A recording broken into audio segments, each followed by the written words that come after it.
Hello students, कैसे हैं आप सब। आशा करती हूँ आप अच्छे होंगे और अच्छे से अपनी पढ़ाई कर रहे होंगे। मैं मोनिका रावत आपका स्वागत करती हूँ आईसीटी वर्चुअल क्लासरूम देहरादून में। बच्चों, आज हम क्लास 12th का जो आपका सब्जेक्ट है फिजिक्स, उसका चैप्टर करंट इलेक्ट्रिसिटी को कंटिन्यू करें। तो बच्चों, पिछले लेक्चर में हमने जो है यहाँ पे ओम्स का नियम देखा था। ओम का नियम क्या कहता है, साथ ही साथ हमने इसके लिए एक एक्सप्रेशन रिड्यूस किया था जहां पे हमने रो की वैल्यू भी निकाली थी। आज हम बात करेंगे कंडक्टेंस यानी चालकता की। तो कंडक्टेंस क्या होता है? कंडक्टेंस बेसिकली इनवर्स होता है रेजिस्टेंस का, यानी प्रतिरोध का व्युत्क्रम। ठीक है, इसकी जो यूनिट होती है वो ओम इनवर्स या साइमन होती है। ठीक है, तो आपको ध्यान रखना है कि जो कंडक्टेंस होती है कि कोई वस्तु जो है कोई भी चालक है उससे कितना जो है कंडक्टिविटी होगी, कितना उससे जो है चालकता होगी, उसमें से जो आपकी इलेक्ट्रिसिटी है या धारा है, विद्युत धारा जो है वो कितना गुजरेगी, वो किससे आप निकालते हैं? कंडक्टेंस से। ठीक है, प्रतिरोध के व्युत्क्रम को किसी चालक का चालकता कहा जाता है। चालकता की इकाई ओम इनवर्स या क्या है? साइन। अगर हम बात करें कंडक्टेंस की, तो कंडक्टेंस को हम G से रिप्रेजेंट करते हैं और G बराबर होता है 1/R। ये आपको ध्यान रखना। जहाँ पे G क्या है? G है आपके कंडक्टेंस,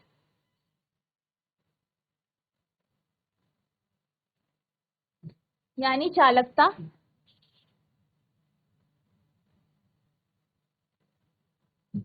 और R क्या है? रेजिस्टेंस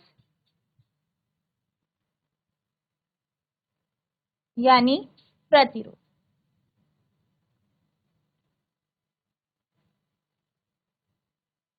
ठीक है, नोट कर लीजिए।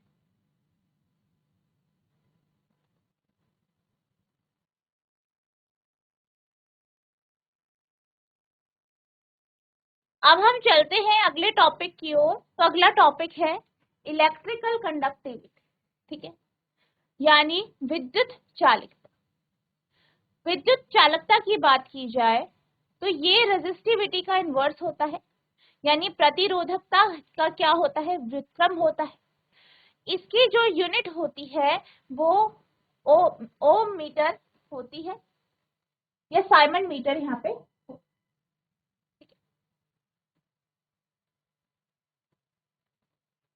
ठीक है, किसी चालक की प्रतिरोधकता का व्युत्क्रम उसकी विद्युत चालकता कहलाती है। The inverse of resistivity of a conductor is called its electrical conductivity. यानी जो है आपका जो कंडक्टिविटी है जो होता है वो इनवर्स होता है आपका रेजिस्टिविटी का।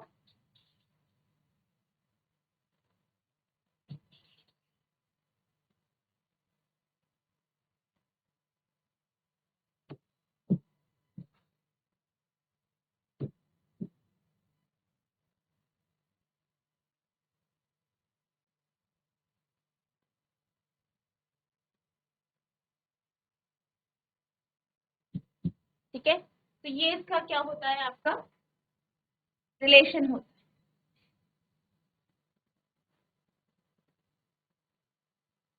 है। इसको हम सिग्मा से रिप्रेजेंट करते हैं, तो ये आप इसे लिख सकते हैं 1/R, सॉरी 1/रो।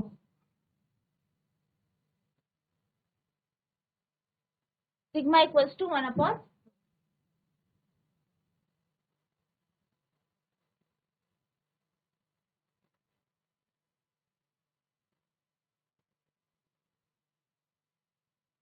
अब रोहो की वैल्यू क्या होती है आपकी? m/ne² टॉ। ठीक है, ये हमने पिछले लेक्चर में पढ़ा है कि जो आपका रोह है, रोह की जो वैल्यू होती है वो m/ne² टॉ होती है। ठीक है, अगर हम सिग्मा की बात करें तो सिग्मा क्या हो जाएगा फिर? ne² टॉ अपॉन एम। ठीक है, यहाँ पे अगर हम इसका डायमेंशनल फॉर्मूला देखें तो n क्या है, number of electron per unit volume, यानी प्रति इकाई आयतन में जो है इलेक्ट्रॉनों की संख्या। तो ये आपका L रेस्ट पर -3 से यहाँ पे रिप्रेजेंट होता है। E की बात की जाए, AT का स्क्वायर, टाउ का जो है आपका T होता है, और M। ठीक है, यानी L -3 M -1 A square T का। तो ये क्या है, डायमेंशनल फॉर्मूला है आपका सिग्मा का, नोट कर लीजिए।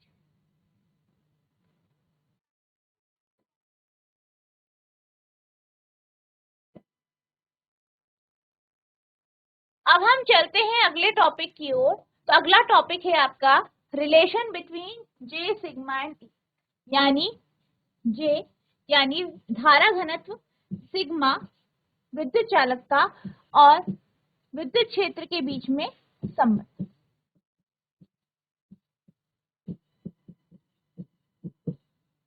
तो यहाँ पे हम इसका रिलेशन डिराइव करेंगे। ठीक है, सबसे पहले हम जानते हैं, क्या जानते हैं, I कितना होता है, NeA/Vd, ये आपने पढ़ा है। अब हम क्या करते हैं, A को यहाँ पे I के नीचे ले आते हैं, यानी डिनोमिनेटर। I अपॉन A आ जाएगा बराबर NeVd। ठीक है, अब I अपॉन A प्रति इकाई क्षेत्रफल में जो आपका धारा बह रही, यानी किसकी बात कर रहे हैं, करंट डेंसिटी, धारा घनत्व। तो आप जानते हैं धारा घनत्व कितना होता है आपका, J equals to I upon A। तो आप यहाँ पे J लिख देंगे I अपॉन A की जगह, तो J आ जाएगा NeVd। ठीक है, ये आ गया यहाँ पे आपके पास। ठीक है, अब Vd के बारे में आप क्या जानते हैं, Vd का फॉर्मूला होता है E टॉ अपॉन m, ये हमने डिराइव किया था। ठीक है, और Vd क्या है आपकी ड्रिफ्ट वेलोसिटी, अफवाह वेग।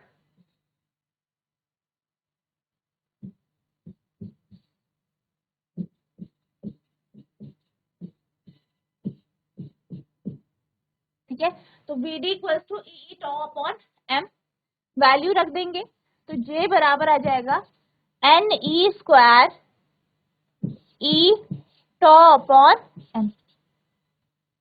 ठीक है, नोट कीजिए इसे। J की वैल्यू आपकी कुछ इस तरीके से यहाँ पे आई है। ठीक है,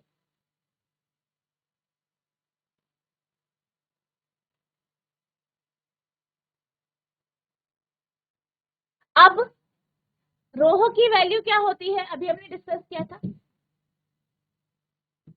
Ne square m upon Ne square tau. ठीक है, m upon Ne square tau. ठीक है, m upon Ne square tau. अब यहाँ पे देखिए आप, अगर आप J बराबर है आपका Ne square tau upon m into E। ठीक है, J equals to Ne square tau upon m into E। ठीक है, और ये आपका क्या है, रोहो है, 1 अपॉन रोहो। 1 अपॉन रोहो कितना होगा, Ne square tau upon m। ठीक है, तो 1 अपॉन रोहो ये हो जाएगा, तो J इक्वल्स टू हो जाएगा 1 अपॉन रोहो E। ठीक है, तो आप देख सकते हैं कि J रोहो E में क्या संबंध आया, J equals to E upon rho या 1 अपॉन रोहो E आर। ठीक है, ये आता है संबंध। ठीक है, अब यहाँ पे तो J रोहो और E का संबंध है। अब आप एक और चीज जानते हैं, क्या जानते हैं, अभी हमने पढ़ा है, हमने क्या पढ़ा है, हमने पढ़ा है इलेक्ट्रिकल कंडक्टिविटी, यानी जो सिग्मा होता है वो बराबर होता है 1 अपॉन रोह के। सिग्मा बराबर होता है 1/रोह के। तो आप यहाँ पे रोह लिख देंगे तो जे इक्वल्स टू रोह इंटू ई हो जाए। तो आप देख सकते हैं ये इसका रिलेशन आया है, जे और सिग्मा और ई का जो संबंध है वो जे इक्वल्स टू सिग्मा इंटू ई। ठीक है, नोट कीजिए।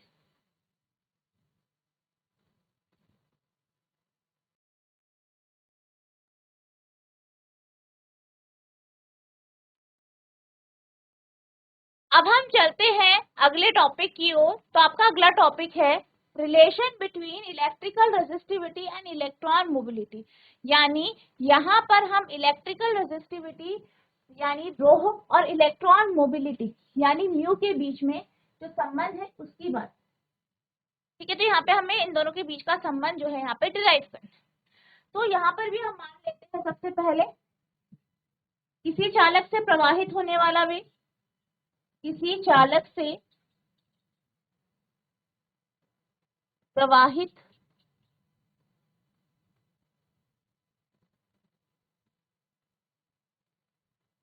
होने वाला वेग। ठीक है, यानी किसी चालक से प्रवाहित होने वाली धारा, धारा का फॉर्मूला देखेंगे हम, कितना होगा I इक्वल्स टू NEAVD, आप जानते हैं। ठीक है, तो ये आपका इस तरीके से, और VD का फॉर्मूला देखिए, VD यानी जो आपका क्या है अपवाह वेग।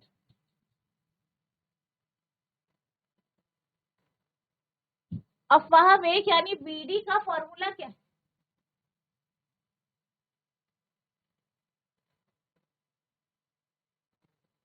ये है आपका एन ई टॉ अपॉन एम, ई टॉ अपॉन एम। ठीक है, और इसके साथ साथ हमें एक और चीज पता है, मोबिलिटी कितनी क्या होती है। मोबिलिटी यानी चालकता,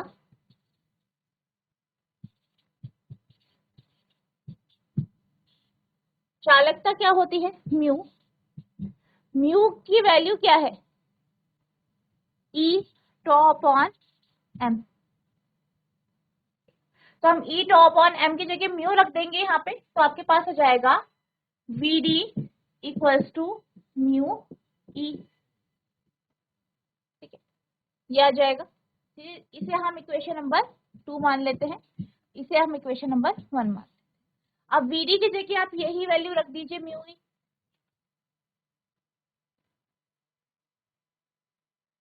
ठीक है, तो ये आएगा I इक्वल्स टू NEAVD यानी म्यू ई। ठीक है, यहाँ पे हमें रिलेशन निकालना है रोह और म्यू के बीच में। अब अगर हम ए को यहाँ लेके जाए तो ए क्या होता है I upon A equals to N E का जे होता है, जे की value I N E mu E. ठीक है, जे आपका इस तरीके से आ गया, एन ई म्यू ई आ गया है।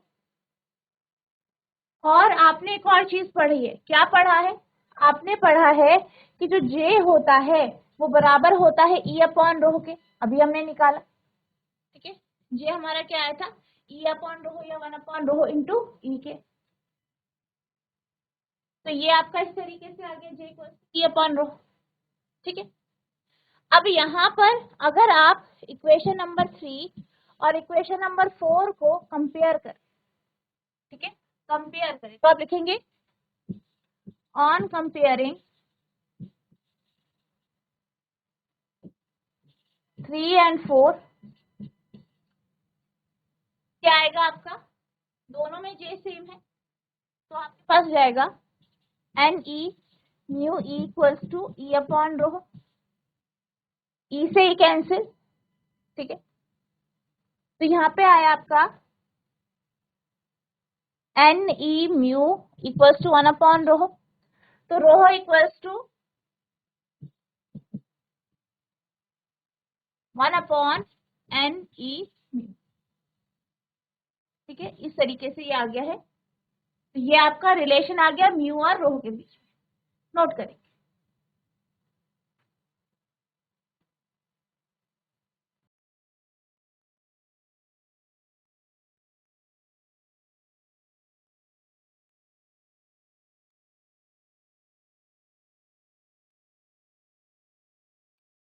अब हम चलते हैं अगले टॉपिक की ओर। तो आपका अगला टॉपिक है लिमिटेशंस ऑफ ओम्स लॉ, ओम के नियम की सीमाएं। तो यहाँ पर हम बात करेंगे ओम के नियम की सीमाएं, यानी ओम का नियम कैसी वस्तुओं में लागू होता है और किन वस्तुओं में लागू नहीं होता। अगर हम ओम के नियम की बात करें तो वह वस्तुएं, जिस्म या वह डिवाइसेस, वह जो आपकी युक्तियां होती हैं जो ओम के नियम का पालन करती है, उन्हें हम ओमिक डिवाइसेस कहते हैं, या जो है आपका जो है ओमिक उपकरण या युक्तियां कहते हैं। वही वो डिवाइसेस जो ओम के नियम को फॉलो नहीं करती, उन्हें हम नॉन ओमिक डिवाइसेस भी कहते हैं, यानी जो है ऐसी डिवाइसेस जो कि ओम के नियम को पालन नहीं करती। अगर हम ऐसी डिवाइसेस की बात करें, युक्तियों की बात करें जो नॉन ओमिक डिवाइसेस हैं, तो ऐसे डिवाइसेस आपकी वैक्यूम ट्यूब है, सबका वैक्यूम ट्यूब हो गया, सेमीकंडक्टर हो गया, ठीक है, सेमीकंडक्टर डायोड जो है, इलेक्ट्रोलाइट हो गया, ट्रांजिस्टर, तो ये सभी क्या है, नॉन ओमिक डिवाइस। और इसके साथ साथ हम ये भी कह सकते हैं कि कोई वस्तु अगर या कोई डिवाइस अगर ओमिक है तो यानी वो V/I=R इस रिलेशन को फॉलो करेगी, और अगर इस रिलेशन को वो फॉलो नहीं करती है तो वो नॉन ओमिक डिवाइस है। और इसके साथ साथ हम ये भी कह सकते हैं कि वो कंडक्टर जिसमें R की वैल्यू कांस्टेंट नहीं रहती, ठीक है, यानी जब करंट और वोल्टेज में जो है वेरिएशन, जैसे आपका करंट वोल्टेज में जो है डिफरेंस वेरिएशन किया जाता है, तो वो अगर आपके आई के डायरेक्टली प्रोपोर्शनल नहीं है, तो ऐसे जो डिवाइसेस होते हैं वो नॉन ओमिक डिवाइसेस होते हैं। क्योंकि आपको पता है कि ओम के नियम को फॉलो करने के लिए जो ओम का नियम है, जो आपका विभव अंतर है वो समानुपाती होना चाहिए करंट, यानी जो विभव अंतर है उसके चेंज करने से करंट में बदलाव आना चाहिए। लेकिन जो आपके नॉन ओमिक डिवाइसेस होते हैं उनमें क्या होता है, वोल्टेज के चेंज करने से करंट में चेंजेस नहीं आते, या दोनों समानुपाती नहीं होते, दोनों के बीच का रिलेशन सेम नहीं होता है, यानी इस केस में हमारे पास स्ट्रेट लाइन ग्राफ नहीं है। तो ऐसे डिवाइसेस भी आपके क्या है, नॉन ओमिक डिवाइसेस ही होते हैं, ठीक है। तो ये बात आपको ध्यान रखनी है। Those devices which do not obey Ohm's law are called non-ohmic devices, यानी वह उपकरण, वह युक्तियां जो कि ओम के नियम का पालन नहीं करती है, वह जो है नॉन ओमिक डिवाइस कहलाती है। और एग्जाम्पल उदाहरण के लिए vacuum tube, semiconductor diode, liquid electrolyte, transistor, ठीक है। तो ये क्या है, इसके नॉन ओमिक जो है डिवाइसेस है, इनके जो है यहाँ पे ये कुछ उदाहरण है। The relation V/I=R is valid for both ohmic and non-ohmic devices. अगर हम रिलेशन की बात करें V/I=R, इसे हम ओमिक और नॉन ओमिक जो है डिवाइसेस भी जो है आपके ओमिक और नॉन ओमिक दोनों के लिए ये वैलिड होता है, जो आपका ये आपका संबंध है। लेकिन डिफरेंस क्या होता है, the value of R is constant for ohmic conductor but R is not constant for non ohmic devices, ठीक है। क्या कहा गया है कि जो R की वैल्यू है, R का जो मान है वो कांस्टेंट होता है ओमिक कंडक्टर के लिए, लेकिन जो है नॉन ओमिक कंडक्टर जो होते हैं उनके लिए ये कांस्टेंट नहीं होता। That is Ohm's law fails when V/I is not constant, ठीक है। यानी क्या कहा जाता है कि ओम लॉ जो है वो फेल हो जाता है जब आपका V/I कांस्टेंट नहीं होता, यानी R यानी प्रतिरोध कांस्टेंट नहीं रहता। For all non-ohmic devices, V/I graph has one or more of the following characteristics. अगर हम नॉन ओमिक डिवाइसेस की बात करें तो उसके लिए इनमें से एक या अलग अलग जो ये है ग्राफ बन सकते। वे उपकरण जो ओम के नियम का पालन नहीं करते हैं गैर ओमिक उपकरण कहलाते हैं। उदाहरण के लिए वैक्यूम ट्यूब, सेमीकंडक्टर डायोड, तरल इलेक्ट्रोलाइट, ट्रांजिस्टर आदि। संबंध V/I=R ओमिक और गैर ओमिक दोनों उपकरण के लिए मान्य है। R का मान ओमिक कंडक्टर के लिए स्थिर है या नियत है, लेकिन R गैर ओमिक उपकरण के लिए स्थिर या नियत नहीं है। अर्थात ओम का नियम तब विफल हो जाता है जब V/I स्थिर नहीं होता है। सभी गैर ओमिक उपकरणों के लिए V/I ग्राफ में एक या अधिक होते हैं, यानी नीचे दी गई जो विशेषताएं एक या एक से अधिक। अब सबसे पहले आपको जो ग्राफ दिया गया है, ग्राफ फॉर गुड कंडक्टर, यानी इसके लिए ग्राफ है एक अच्छे कंडक्टर के लिए, सुचालक के लिए ग्राफ। अब वो जो आपके ओमिक डिवाइसेस होते हैं उनका ग्राफ कैसा होता है, आपने पिछले लेक्चर में पढ़ा था। एक्स एक्स में आप क्या रखेंगे, I, और Y में V, और यहाँ पे आपको जो ग्राफ मिलेगा वो इस तरीके से स्ट्रेट लाइन ग्राफ हो, यानी यहाँ पे किसी भी प्रकार का कोई भी मुड़ाव या कर्व नहीं। वहीं अगर हम गुड कंडक्टर की बात करें तो इसके केस में क्या होता है, इसके केस में जो आपका ग्राफ होता है वो पहले यहाँ पे आप देख सकते हैं स्ट्रेट रहता है, लेकिन आगे कर्व हो जाए, यानी यहाँ पर R की वैल्यू कांस्टेंट नहीं है। ठीक है, कांस्टेंट नहीं है, आप देख सकते हैं ऊपर कर्व आ गया, तो इसीलिए ये आपका नॉन ओमिक डिवाइस। नेक्स्ट ये है आपके कैरेक्टरिस्टिक ऑफ अ डायोड, यानी डायोड का कर्व दिया गया है। तो डायोड का कर्व आप देख सकते हो कि पहले इस तरीके से था, फिर कर्व आया, फिर नीचे नेगेटिव में चला गया। तो यहाँ पर भी R आपका कांस्टेंट नहीं है। ठीक है, यानी V और I के लिए जो ग्राफ आया है वो स्ट्रेट लाइन ग्राफ, एक सीधा जो सीधी रेखा वाला ग्राफ है वो नहीं आया है, एक कर्व आया है। तो ये भी क्या है, एक नॉन ओमिक डिवाइस। इसी तरीके से अगर हम गैलियम आर्सेनाइड GaAs की बात करें तो इसके लिए I वर्सेस V जो आपका ग्राफ है वो भी एक कर्व आया है, आप देख सकते हैं। यहाँ पे लीनियर रीजन दिखाया गया है जहाँ पे आपका कर्व थोड़ा लीनियर है, ठीक है, रैखिक है, और दूसरी जगह नेगेटिव रीजन जब नीचे जाता है। तो आप देख सकते हैं यहाँ पर भी R कांस्टेंट नहीं है, तो ये कर्व भी क्या है, ये कर्व भी आपका नॉन ओमिक डिवाइस। तो आज जो आपके नॉन ओमिक डिवाइसेस होते हैं वो इस प्रकार का कर्व बना, ठीक है, और ओमिक डिवाइस का कैसा बनेगा आपका, इस तरीके।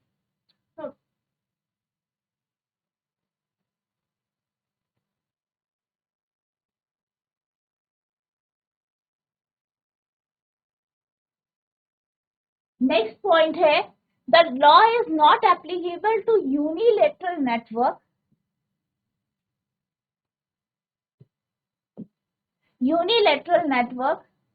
Unilateral network allow the current to flow in one direction. Such type of network consists of elements like diode, transistor, etc. यानी जो आपका लॉ है, ओम्स लॉ है, ये यूनिलेटरल नेटवर्क के लिए वैलिड नहीं होता है। यानी ऐसे नेटवर्क जिसमें क्या होता है, एक तरफ ही आपका फ्लो होता है करंट।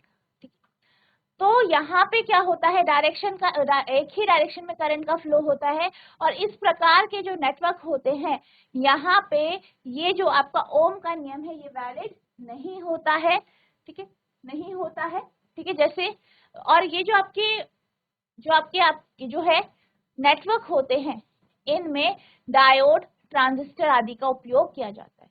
और अभी हमने देखा कि डायोड, ट्रांजिस्टर क्या है आपके, ये ऐसे डिवाइस है जो ओम के नियम को फॉलो नहीं करते, नॉन ओमिक डिवाइस। ठीक है, यहाँ नियम एक तरफा नेटवर्क पर लागू नहीं होते, एक पक्षीय नेटवर्क धारा को एक दिशा में प्रवाहित करने की अनुमति देते हैं। इस प्रकार के नेटवर्क में डायोड, ट्रांजिस्टर आदि जैसे तत्व शामिल। नेक्स्ट है, Ohm's law is not valid, non applicable to non linear element. यानी जो आपके अरेखीय तत्व होते हैं उनके लिए भी ओम का नियम वैलिड नहीं होता है। Non linear element are those which do not have current exactly proportional to the applied voltage. That means the resistance value of these elements changes for different value of voltage and current. अब यहाँ पे non linear element कौन से होते हैं, non linear element वो element है जिनमें आपका जो करंट है वो वोल्टेज के डायरेक्टली प्रोपोर्शनल नहीं है। यानी वोल्टेज के चेंज होने से, वोल्टेज में बदलाव लाने से क्या होता है, रेजिस्ट जो है करंट में भी बदलाव आते हैं। यानी रेजिस्टेंस इनका कांस्टेंट नहीं रहता है। जैसे जैसे वोल्टेज चेंज करते हैं रेजिस्टेंस में बदलाव आते हैं। उदाहरण के लिए non linear element are the thyristor. तो थायरिस्टर जो है ये आपका नॉन लीनियर एलिमेंट है। ओम का नियम अरेखीय तत्व पर भी लागू नहीं होते हैं। अरेखीय तत्व वे होते हैं जिनमें करंट लागू वोल्टेज के बिल्कुल समानुपाती नहीं होते, जिसका अर्थ है उन तत्वों का प्रतिरोध मान वोल्टेज और करंट के विभिन्न मूल्यों के लिए बदलता है। अरेखीय तत्व के उदाहरण थायरिस्टर है। ठीक है, नेक्स्ट पॉइंट है आपका the relation between V and I depends on the sign of. क्या कहा है कि जो आपका V और I का रिलेशन है वो V के साइन पर डिपेंड करता है कि V का साइन कैसा है। जो V और I जो है इनका जो रिलेशन है वो V के ऊपर निर्भर करता है। यानी आप अगर क्या करते हैं, मान लीजिए आपने कुछ वोल्टेज डाला है और करंट फ्लो कर, अब क्या करते हैं वोल्टेज का जो डायरेक्शन है उसे रिवर्स कर देते हैं, विपरीत कर देते हैं, लेकिन मैग्नीट्यूड हम फिक्स रखते हैं।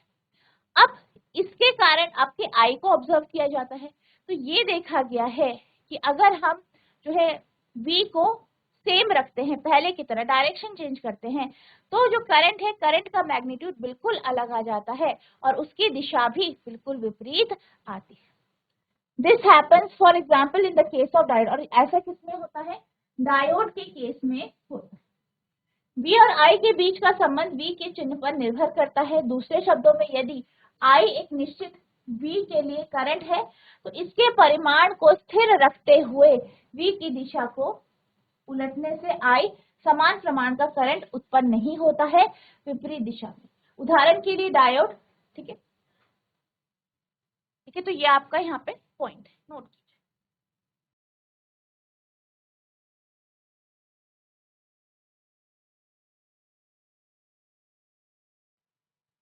तो बच्चों आज हमने कंडक्टेंस के बारे में पढ़ा। इसके बाद हमने जाना कि इलेक्ट्रिकल कंडक्टिविटी क्या होती है। इलेक्ट्रिकल कंडक्टिविटी का हमने फॉर्मूला यहाँ पे डिराइव किया, साथ ही साथ ई सिग्मा और जो आपका जे है इनके बीच में भी कुछ हमने संबंध यहाँ पे जो है डिराइव किए हैं। साथ ही साथ जो है लिमिटेशन देखी ओम्स के नियम की। तो आई होप आपको ये सारे टॉपिक समझ में आए होंगे, आपने इन्हें नोट किया होगा। नेक्स्ट लेक्चर में हम इसके आगे के टॉपिक्स को कंटिन्यू करेंगे। तो जितना आज आपको पढ़ाया गया है इसे रिवाइज करना है। अगर आपको कोई भी डाउट होगा तो नेक्स्ट लेक्चर में आप पूछ सकते हैं। तो बच्चों आज के लिए बस इतना ही, मिलते हैं हम नेक्स्ट सेशन में।